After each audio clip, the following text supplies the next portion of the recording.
श्री स्वामी समर्थ. नमस्कार मंडळी. अधिक मास कधीपासून सुरू होणार आहे? या विशेष महिन्यात काय करावे, काय करू नये जाणून घ्या. नियम. ज्येष्ठ अधिक मास हा आध्यात्मिक शुद्धीकरणाचा काळ आहे. अधिक मास भक्ती, आध्यात्मिक साधना आणि दानधर्मासाठी अत्यंत शुभ मानला जातो. मात्र या काळात शुभ कार्य करण्यास मनाई आहे. यावर्षी अधिक मासाचा विशेष योग जुळला असून हा महिना धार्मिक आणि आध्यात्मिक दृष्ट्या अत्यंत महत्त्वाचा आहे. या महिन्यात केलेल्या कर्माची फळं अनेक पटीने वाढते.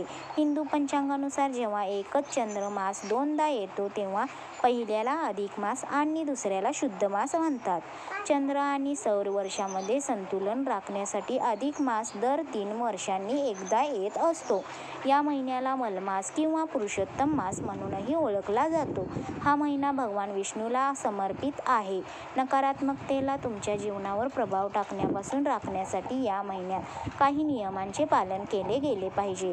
अधिक मास हा विशेष महिना रविवारी 17 मे 2026 रोजी सुरू होईल आणि सोमवार 15 जून 2026 पर्यंत चालेल. यानंतर शुद्ध ज्येष्ठ महिना सुरू होईल. हा महिना 13 जुलै 2026 पर्यंत असेल. हा काळ धार्मिक कार्यासाठी अत्यंत फलदायी मानला जातो.